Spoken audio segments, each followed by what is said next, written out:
Thank you for joining us today. I'd like to begin with a land acknowledgement. We acknowledge that the lands on Memorial University's campuses are situated or in the traditional territories of diverse Indigenous groups, and we acknowledge, with respect, the histories and cultures of the Beothuk, Mi'kmaq, Innu, and Inuit of this province. We encourage everyone to reflect on these lands from where you are located and the Indigenous people for whom these lands are traditional territory. Welcome to On the Menu, our Lunch and Learn series hosted by the Faculty of Science. On the Menu is a full course meal covering a wide and comprehensive range of tasty topics. We try to offer a variety of these sessions, which we hope will be of interest to both faculty and students. Our next event will actually take place on April 26th and will feature Christopher Piercy, an Economic Development Officer from the provincial government, of Department of Industry, Energy, and Technology. He will be speaking on IET funding. So please join us.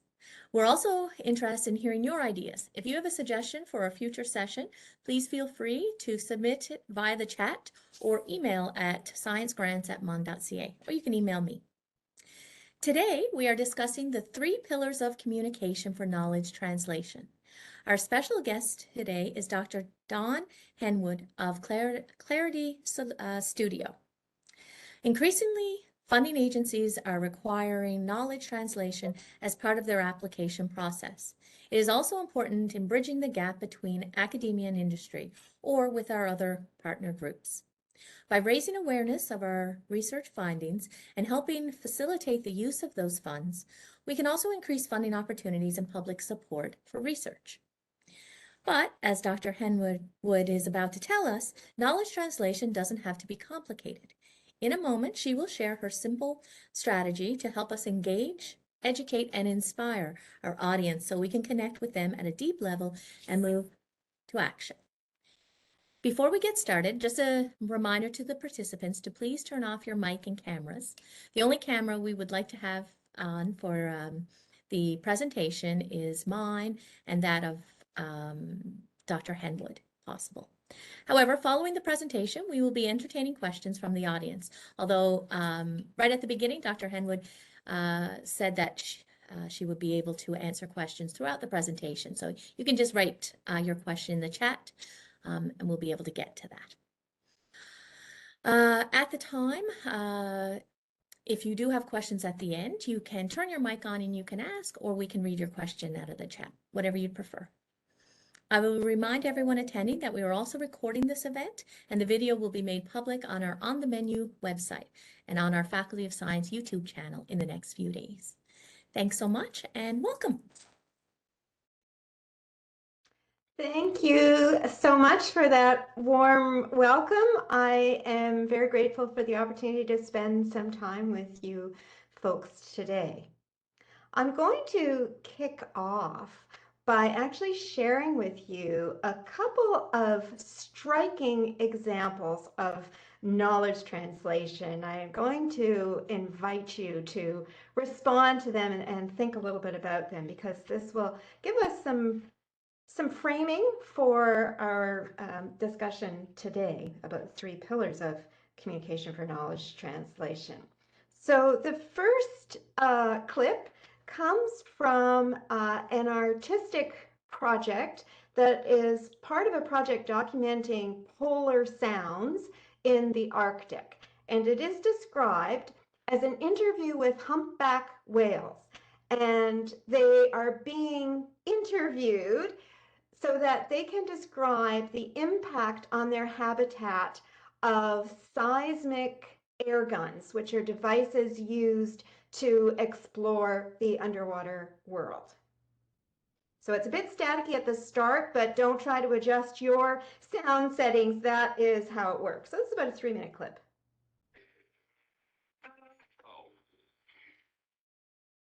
Hello to you, wherever you are in the world.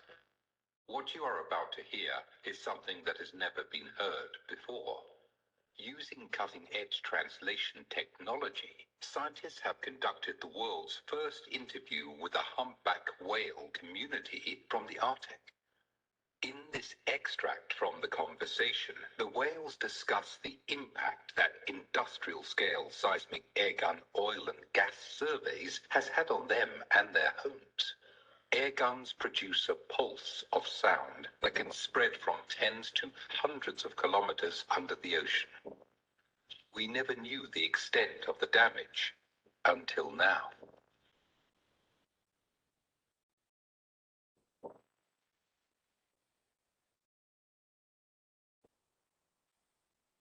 The next voices you will hear will be those of the whales.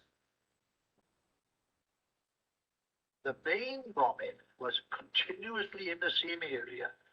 You had to be so careful. The highway had been hit there badly with a bomb, which I found I had to do it again. So frightening. And when they were passing, and I heard it come down, and from there I got a direct hit. When the siren went, when the warning went, it was an up and down wailing noise. You would hear one siren start, and then within seconds, others would pick up the chorus until you'd have, I suppose, at least 8 or 10, 6 or 8 anyway, different wailing sirens going off in the whole area. A few bombs fell. And about 3 or 4 explosions. But on this particular occasion, the water was absolutely blood red. So on the first night, they had such a battery, they came out. What sort of time did they come out then? Is it in the afternoon? Oh no, about 5 or 6 o'clock in the evening, because I suppose they were so frightened that the bombing would start somewhere in around that time in the evening part, and they were coming up as soon as they could, really. They won't take it back in the morning. Well, they had to go back, I suppose, after the bombing had finished and the area was over.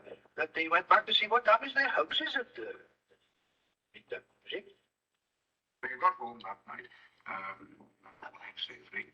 So I'm going to stop that there. What you're actually hearing there is some archival footage of people in Swansea, Wales being interviewed about what it was like to survive World War II bombings.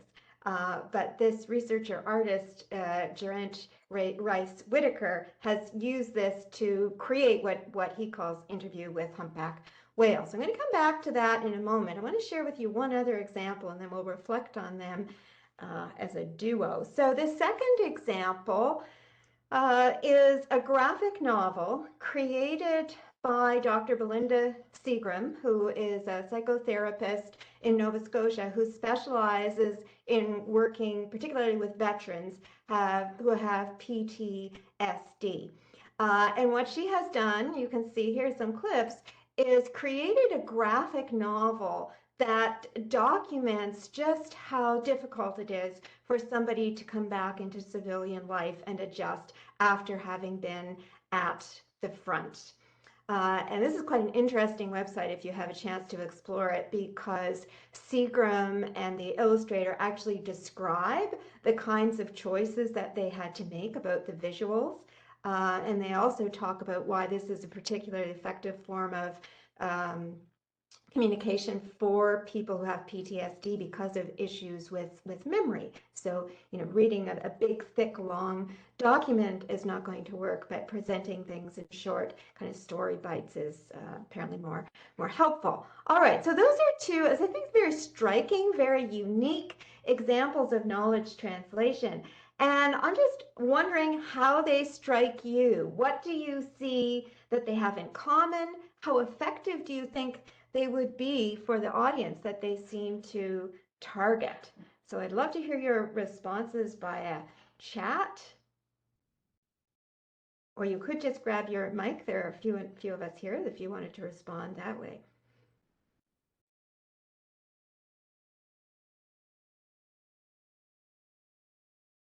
I know when you're working within the context of a grant, a research grant, and you're trying to tick that box saying, I've done my knowledge mobilization or my knowledge translation work, it can be very easy to think of, things about, I'm going to do a poster, or I'm going to do maybe a presentation for a community group or something like that. But these were worth looking at because they're taking a very different approach.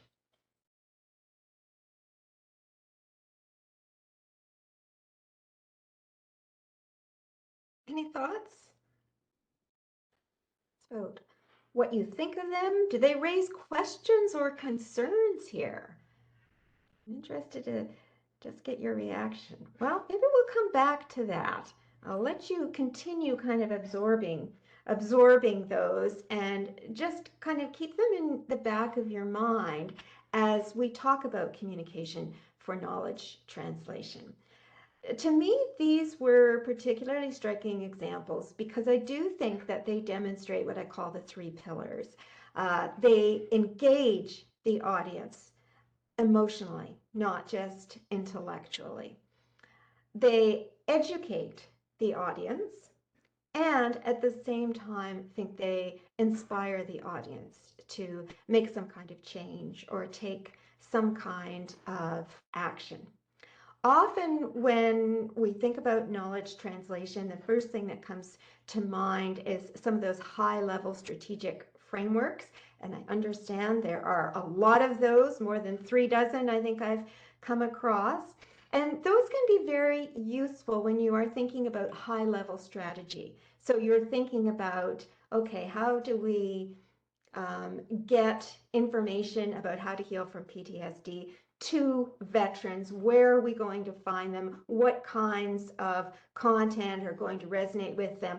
And that high level work is very important. But what I'm talking about today is if you've decided I'm going to do a graphic novel, or I'm going to do a community presentation, or I'm going to do a video, then when you get down to what I call the nitty-gritty of knowledge translation, how do you execute? And that is an exercise in communication. And that's where these three pillars come in.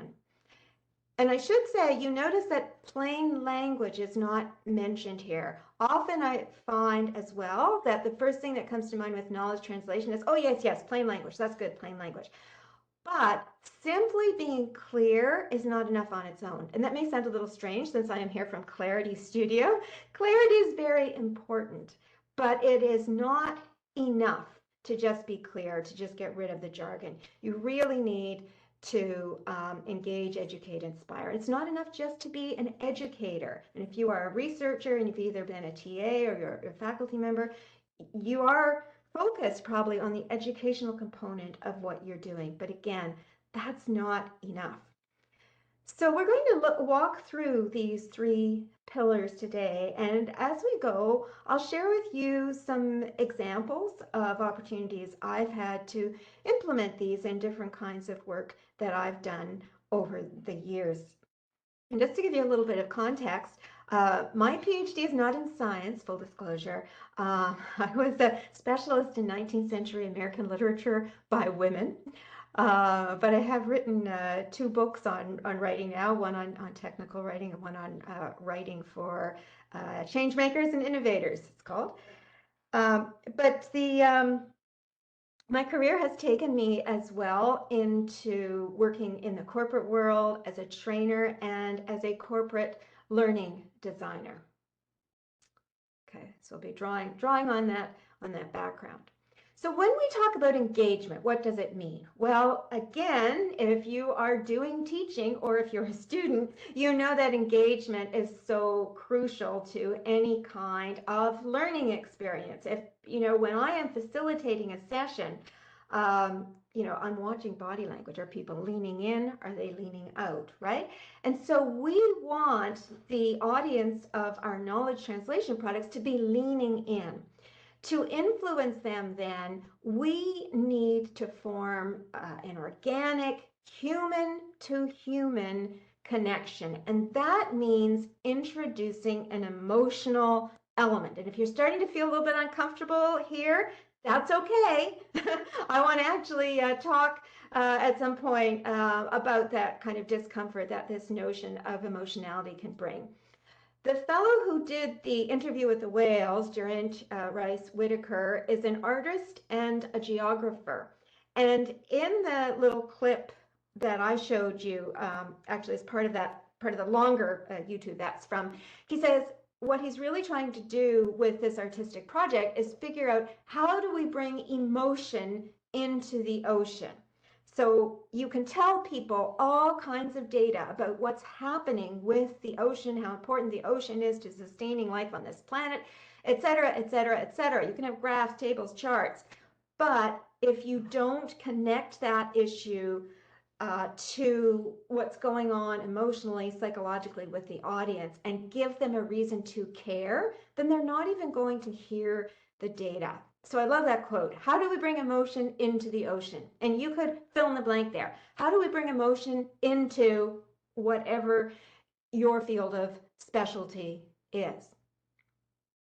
The first thing is really to get out of the us versus them mentality. So we all know that the Academy is a world unto itself, right? It's a very special world. And so it's easy to think that here we are the us in the Academy, and we have access to theory, to specialized kinds of knowledge, to gated information. We might say we have special skills and experience in a very narrow domain that people in the outside world aren't going to understand, and we have a specialized vocabulary we use.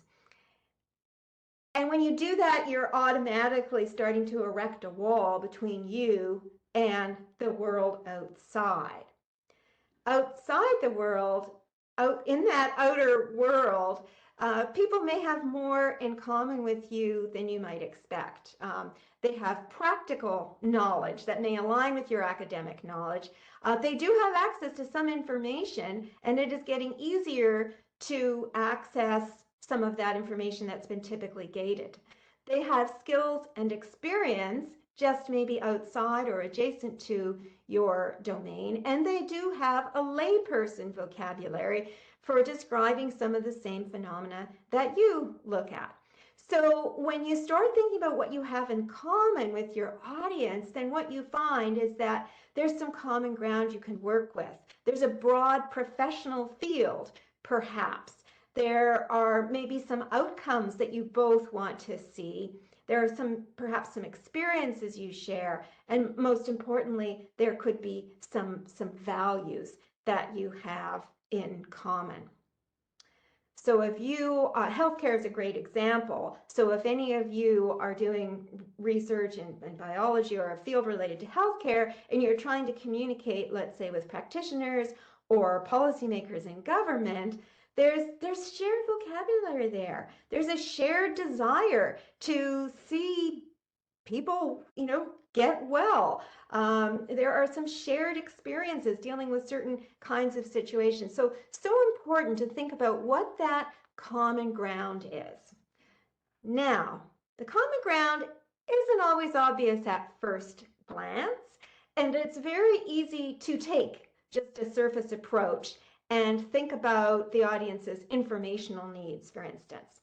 But the key to really engaging with your audience is to enter what scholars call the audience's thought world. So the thought world is the person's worldview. So when I work with folks, what we do is we actually have some methods that we use so that we can really delve into what is their professional knowledge. How do we find that out? What kinds of thoughts would they have about this topic or situation already? What are their biases? That's a huge one, because when you are so passionate about a topic, it is so easy to overlook the fact that not only may somebody else not be as interested, but they may in fact be opposed to it. Thinking about feelings. This is why the emotional engagement is important, because the people who are interacting with whatever knowledge communication product you create are not coming to that product only with their minds, right? They are coming as whole human beings. And so it takes some detective work sometimes to try to flesh that out. And what language do they speak? Okay. So entering your audience's thought world is so important. And let me give you an example of the kind of difference this makes.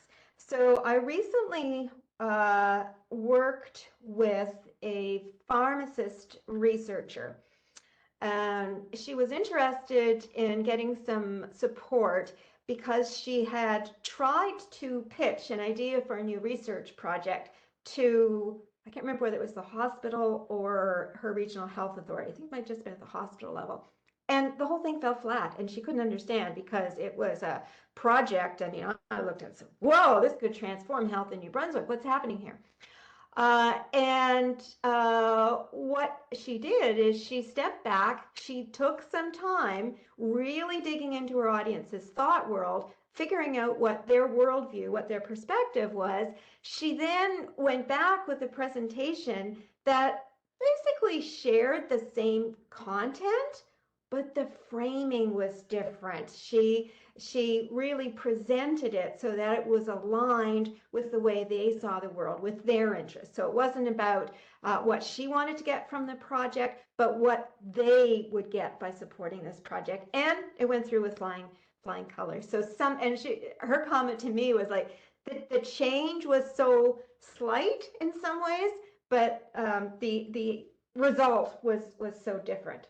So that's why I say it doesn't have to be complicated. It's sometimes just little tweaks.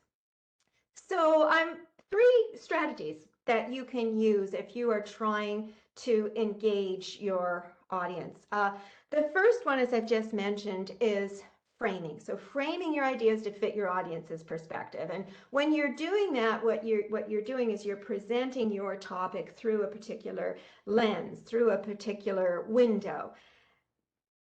It's easy to understand how framing works if you think about how journalism works.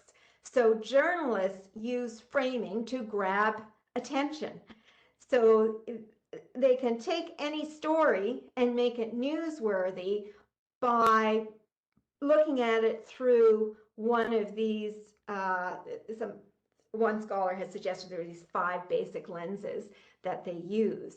So a story that might seem mundane could suddenly become newsworthy, attention-worthy, if it's presented in terms of a conflict, or if there's a human interest angle to it, or if there's the threat of some dire consequences, and so on. So as you think about kind of, how do you represent your science? Often it's thinking a little bit like a journalist, not in terms of dumbing it down or coming up with sound bites. That's not what knowledge translation is, but thinking about, how do you find the story in here, and framing is part of that. Okay. So when framing engages the audience, what it does is it enables your audience to grasp your meaning really easily, because then what you're talking about seems familiar to them in some way. It also enables them to trust you, and trust is really the essence, the foundation of any kind of communication, including knowledge translation communication, because you are presenting it, you're aligned with them, you are showing that you're kind of one of their community.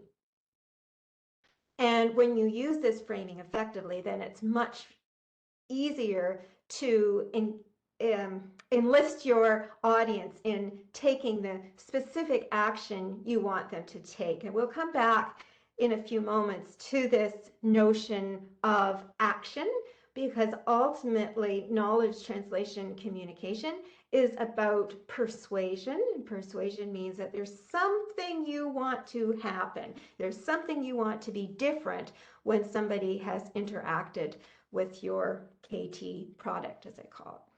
So first strategy is framing. The second is to put logic in perspective. So if you are trained as an academic, then you have finely honed analytical thinking skills, and your logical reasoning has really been sharpened. But when we're thinking about communication, persuasive communication, we have to recognize that logic is just a link in what I call the persuasion chain. So typically, this is the kind of pattern or process that somebody goes through when they're encountering some new information or new point of view. Their first question is, why should I care? Why should I care about this, right? That's the how do we bring the emotion into the ocean question. That's an emotion question. And then only once they've been hooked are they then ready to ask questions that would relate to data and logic and rational thinking. How can I learn more? And, oh, what about this, right? Answering those objections is so critical. How can I be sure? Like, where's the support? Where's the evidence? Those are logic questions. And then typically there's also a piece that involves what we call social proof, or thinking about who else is on board. And there's some other elements that come in there as well, of course. This is a kind of a simplified overview, but the point is that unless you get somebody to care about what you're saying, you're not going to be able to educate them. Third strategy for engagement is to expand your emotional vocabulary. This is one of the best books I read last year. It's by Brené Brown, who is a PhD in sociology, who does a lot of work in leadership. And she's written this book called Atlas of the Heart, which analyzes, I don't know how many, it must be more than 50 different emotions in details. And I find that really helpful, because so often when people think about infusing emotion into their knowledge translation work, they tend to think just about a very few emotions, the emotions that we encounter in advertising, for instance. And those emotions tend to be, craving maybe, and worry, anxiety, fear, and a lot of advertising, of course, really pushes on those negative emotions. But in fact, there's so many other emotions and a lot of positive emotions that you can evoke as well. In the example of the pharmacist pitching her research project, one of the emotions she might have brought out was pride, right? Like, whoa, we could be engaged in this project and this would really put us on the map. Okay. All right. Facts are interesting. Emotion is what engages. So one of the questions I will plant for us to come back to in a few minutes is, what holds you back from using more emotion in your KT communication? It can be very subtle, but just a little emotion can make a big difference. I'll give you one example before we leave this topic. I worked with a startup that was, and they actually were coming out of the academy. They were developing risk management software for municipalities doing infrastructure projects. And initially, their pitch tried to engage the audience by using lots of data, right? This many projects go, over budget every year, and this many accidents or whatever devastating consequences happen. So there was a lot of data. Data is interesting, but it's not emotional. It doesn't make people really lean in. So what they ended up doing was, instead of opening their pitch like that, they found a photograph of a municipal bus like lurching into a pothole. Like, it looked like it was stuck in the pothole. Well, that one picture kind of said it all, and it really engaged the audience emotionally, and they ended up winning that particular pitch competition. Okay. Why have I spent so much time on engage? Because to me, engage is the pillar that people really tend to overlook and need the most help with. If you get that engagement piece down, the rest of it tends to flow more easily. So when we talk about educating your audience, I'd like you to think about a teacher who's made a positive impact on your life. For those of you who have students, the experience could be quite recent. For those of you who are faculty, you may have to reach back a little bit, but teachers could also include coaches, mentors, and so on.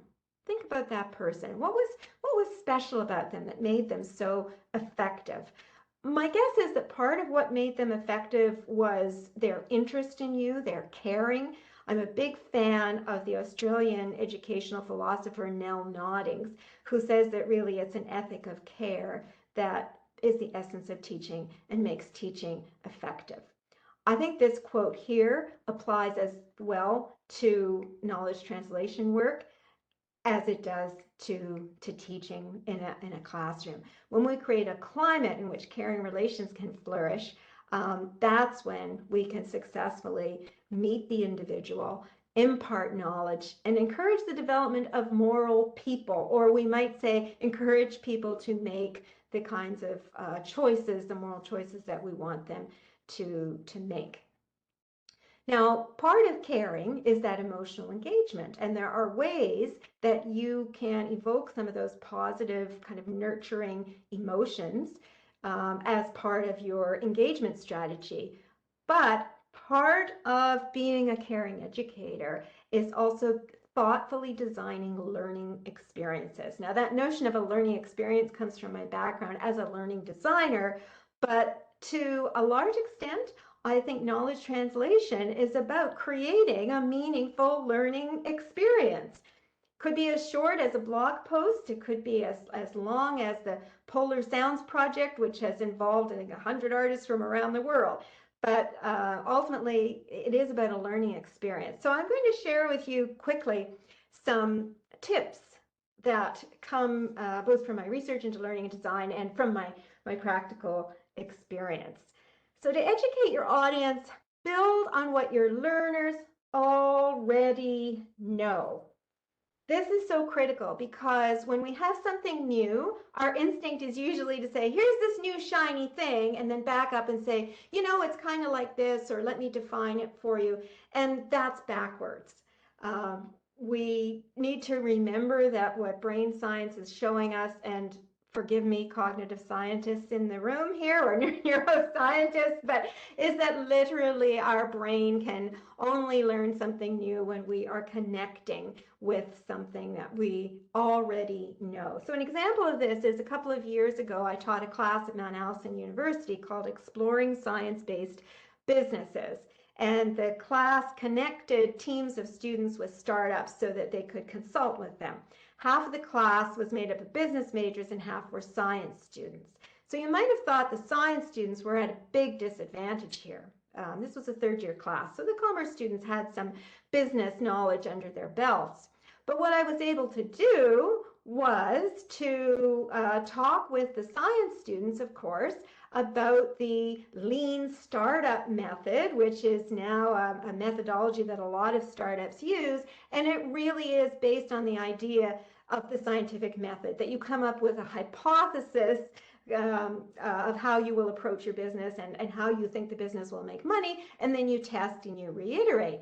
So when we were able to kind of shift to that perspective, the science students, who had a lot of them been quite apprehensive, that, oh, got this, right? So again, relates to the entering the audience's thought world. Clarify the learning path. So important. You want to make sure that your learning is structured so people see where they're going. A great example of this was a program I worked on years ago with a global consulting firm, and it was a 2-day program that took people through a whole process.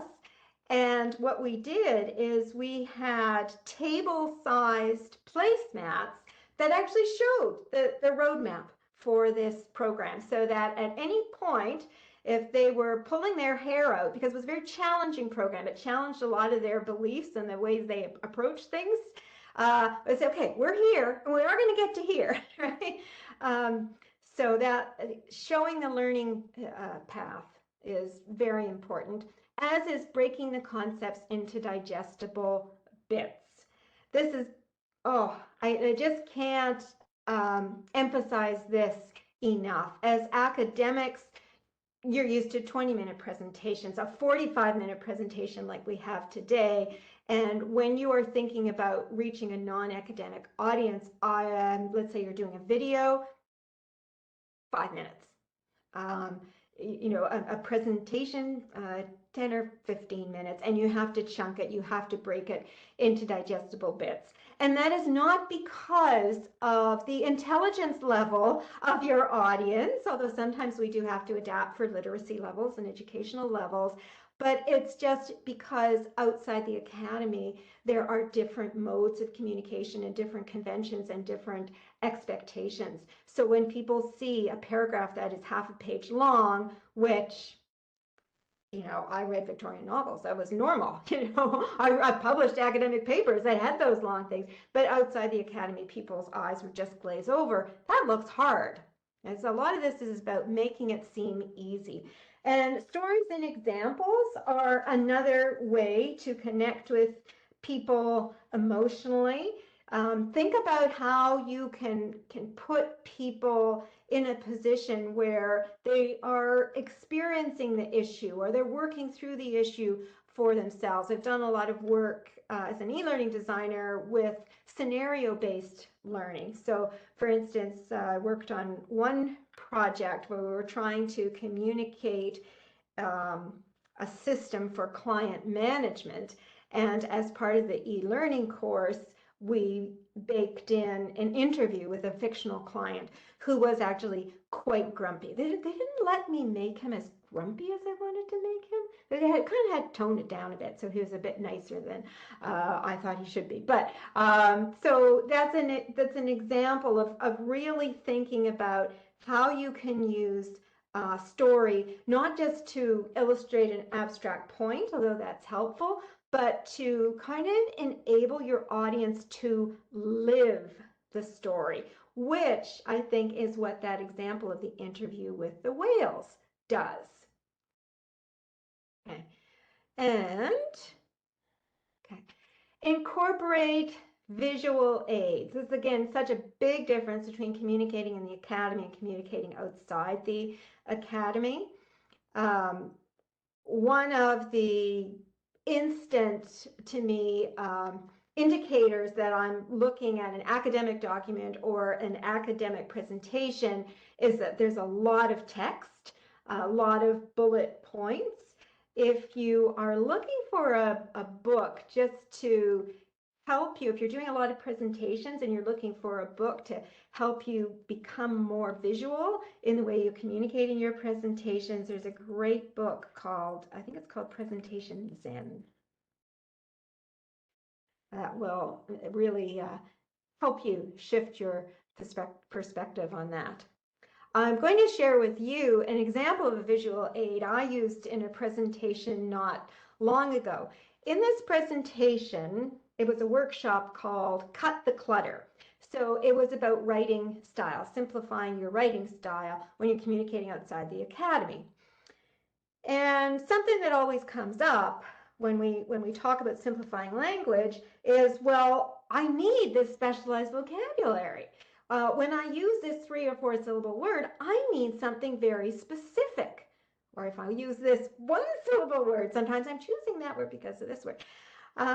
So what I say to people is, yes, you want to hold on to those precious words that are unique and that you need to communicate your meaning clearly, but you want to make sure that all the other words are as simple as possible so that those words stand out, they're easy for people to spot, and therefore easy for them to process.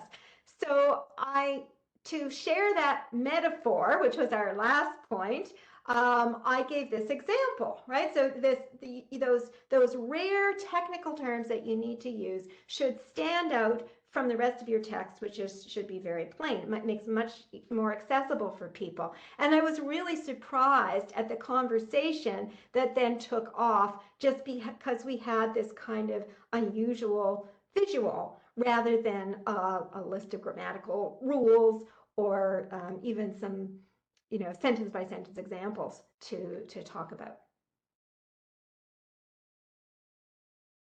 Okay. So for our Q&A, I'd love you to think about this question. So as you think about those 5 strategies for educating your audience, which of them would you like to be able to use more effectively? So the final pillar of knowledge translation communication is inspire. And again, that's an emotional word, isn't it? When we are talking about a topic that is related to some serious consequences, a big problem like climate change, and we have the solution in a sense. We know what needs to be done. It can be very easy to slip into a didactic mode, to slip into a lecturing mode, a kind of preachy mode. So coming back to that quote from Nell Noddings, people don't react well to that. So what people do react well to is when you ignite a spark of desire in them that makes them want to join your cause, that makes them want to take action, and makes it seem possible for change to happen. So as you think about your knowledge translation work, the key question is, what do you want your audience to do with whatever information, whatever concepts you're sharing with them? What do you want your audience to do? In other words, you're communicating with action in mind. Now, here the action is very obvious, kicking the ball. It may not always be as obvious, but I'd encourage you to still use that action orientation. Here are some examples of actions, could be mental actions, that you might be trying to persuade your audience to take. So do you want them to adopt your point of view? Maybe what you want them to do, maybe they're not ready to adopt your point of view, but you'd like them to abandon some false beliefs they have. And then we can get a bit more action oriented and think, okay, do I want them to request more information? Do I want them to distribute this information or put the information into practice? Do you want them to become some kind of a champion or actually join the cause, volunteer, become a colleague? Do you want them to visit your website or come to your event? Do you want them to make a donation of some kind, right? Now, nowhere on this list is I want to raise awareness. I think that's a very weak way to, or a very weak goal to have for your knowledge translation project. I would dig a bit deeper if that's where you are now. I just want to raise awareness, and I would ask why. Why do you want to raise awareness? In the consulting world, there's a little tool that consultants often use. It comes from Japanese manufacturing way back, called the 5 whys. I call it the 3-year-old technique, because you just keep asking why. So let's take something, let's say you want to raise awareness. We'll go back to the whale example. You want to raise awareness about the impact of these seismic air guns. Why? Well, because they're doing a lot of damage. Well, why does that matter? What would you want people like? Just keep probing and probing and probing and probing until you get to the point where, this is what I really want people to do. And often it is, I think, shifting their point of view and maybe looking for further information. That's often a starting point. When you are thinking about this third pillar of inspire, it's really critical to keep in mind that you want to paint a vision of success, if you can, for your audience. And if you are trying to lead them up to a particular action step, you want to make it really clear that taking action is simple and it's easy and it's personally rewarding. So those of you who are educators will recognize that any kind of education is essentially a sales job. So we are selling people at the beginning. We're thinking about how we engage them emotionally throughout. As we think about how to educate them, we're continuing to think about how to engage them, how to make it relevant for them. And if we are trying to direct them to a particular kind of action, how can you make it simple and easy? Had a great example recently, again, from the healthcare space, where somebody wanted to communicate information about recognizing frailty in elderly patients. And they wanted the people in the hospital to kind of spread the word and to keep people up to date, make sure that they were continually refreshing their knowledge. And they thought, gosh, everybody in healthcare is so stressed out.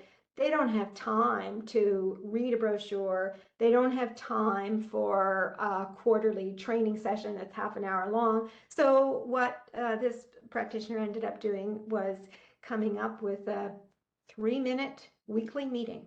And she wrote out a little script. So 3 minutes once a week, there's a little gathering, not unlike the kind of gathering that people have on a construction site when they do a little safety talk, like here's a chainsaw, this is how you use it. So it was the same idea, just 3 minutes, simple, easy, and throughout she stressed why it was beneficial not just to the patient, but to the nurses as well to take in and act on this knowledge. So that's a question to ask, is what do you want your audience to do, and what does success look like and feel like for them? So I'll pause there and open the floor up to questions, and I'd encourage you to reflect back on those two opening examples as well. How well do they illustrate these 3 pillars, and what concerns or questions do they raise? Well, that was great. Thank you very much, Dawn. Very informative, and certainly not something that I spend a lot of time thinking about, honestly, but I really should be. So thank you. So any questions? You can write the word chat or just raise your hand, and we'll, oh, there is one from Mark, a comment. Mark, did you want me just to read it out, or did you want to add to it?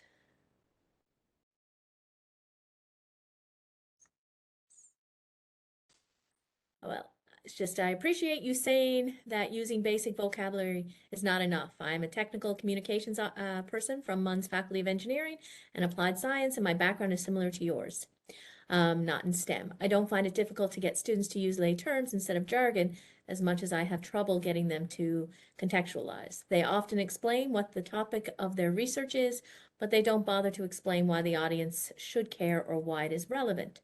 Context should typically be found near the beginning of the whatever it is you're talking about. And when it's absent, the audience is lost immediately. So thanks for your presentation. So that was great. That's great. Yeah, thank you, Mark. I think that's where it helps to put the learning lens on it. For me, I would say so much of the way I approached learning design and teaching just radically changed when I learned that people are not slow on the uptake if I present them something new without connecting it to what they already know, without giving them that context. That is actually just, it's how the human brain works, and we can't change that. So we have to work with that.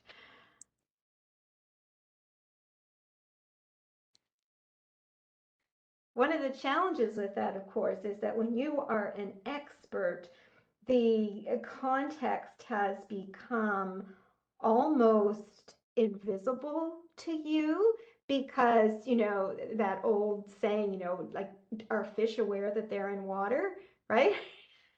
And I actually am rereading a great book called Atomic Habits about forming and sticking with your habits. And he uses a great example there of, what does he call it? Like pointing and telling or something like that. Apparently, this is something that they do in, I think, the subways in Japan, is that as certain safety measures are taken, like pull this lever, put the brake on, somebody announces it every time so that they call out what they're doing as they do it. And apparently, this process has been introduced in other contexts as well. And when it does, the safety rates, the efficient, the rates just go way up because people make themselves aware of what they're doing. So when I work with clients, sometimes it's almost like we do a little bit of that kind of work, right? It's like you sometimes need that second set of eyes. It could be a spouse, it could be somebody from a different department who's just able to kind of help you kind of point and call out aspects of the context which may have become so familiar to you that they're invisible. Oh, good question, Jennifer. Creating a video or comic book's a bit scary. Yeah, that's right. I think it's important to note that Seagram did not illustrate that comic book, that it was a collaboration with the illustrator. And I've had the opportunity to work on a number of videos, animated videos, as well as videos, filming real people. And in both of those cases, I brought what I knew, and then the other creative brought their skill and their talent. And when you are really trying to get outside of the box with knowledge translation, finding somebody who can bring some artistic vision and some ideas, that's really critical. You don't have to do it on your own. Because if you think about, Hollywood movies, like no one person does that, right? It's a team.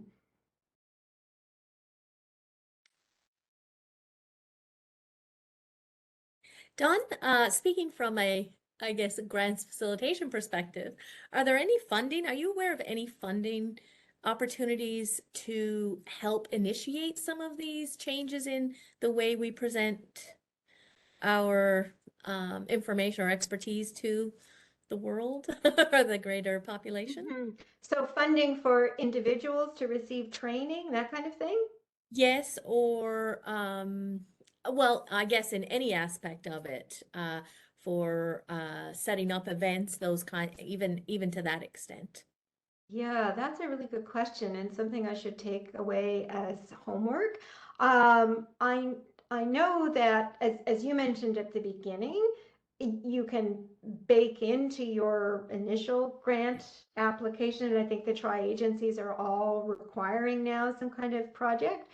So if you have that opportunity, what I would say is, that it could be worth doing some exploratory work. Like if you think, gee, I might like to do a video, but how much would it cost? Well, you can find that out because you can call somebody who makes videos. Like you might start with like a marketing agency because they'll give you the top price, and then you can work down from there. So that's the obvious place to go. And then I think I will, yeah, let me take that away to see if there are any other opportunities I can think of. I know that if you are involved in commercialization, then sometimes there is training money for that. So it could be through Springboard here in New Brunswick. I'm not sure. It might be Atlantic Canada wide. There's something called Learn Sphere as well. So if you're on the commercialization path, there might be some more money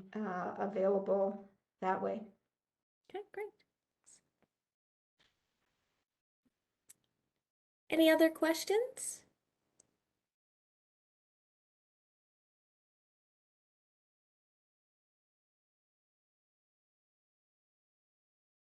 I'm still so curious to hear what people thought of the whale. What the people thought of the whale interview. I think something that I wrestle with continually, and I know a lot of my clients do too, is, yes, talking about engagement is fine, talking about inspiration is fine, but, where's the point where we're still conveying something that's authentic, something that has integrity.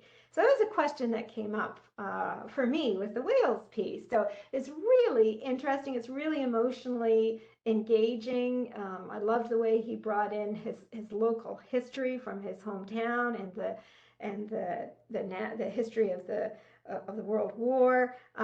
Is he getting enough across? You know, is he really translating knowledge?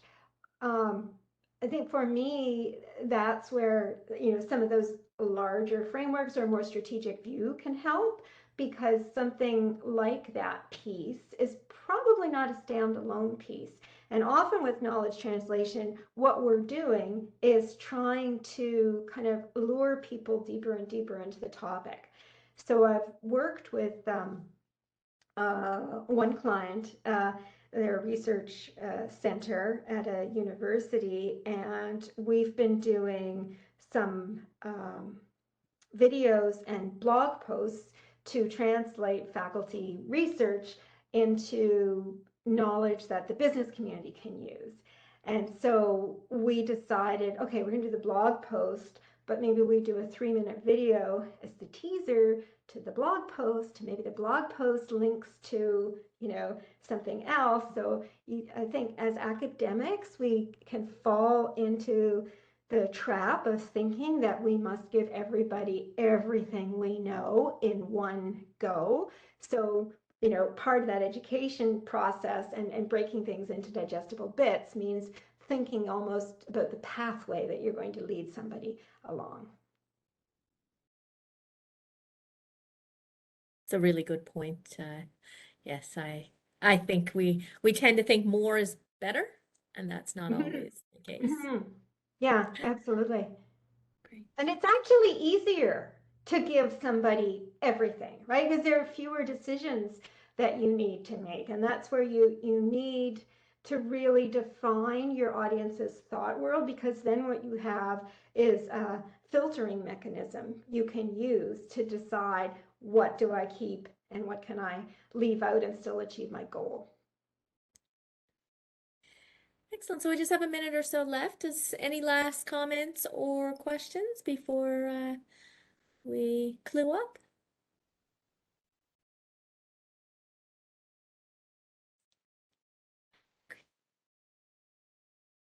Well, I want to say thank you so much. This was a very eye-opening and a little bit uncomfortable at times with, as you said, with the emotion part. That's not something we're trained to do very often. So I really I appreciate drawing attention to it. So it was a great presentation. Your email is there, so if anyone has any questions, and we will also post this online. Yeah, absolutely. Follow up by email or connect with me on LinkedIn. That's a great way to stay in touch as well. Perfect. Thank you. Thanks for everyone attending, and thank you again. It was a pleasure. Thank you so much. Have a great day, everyone. Take care.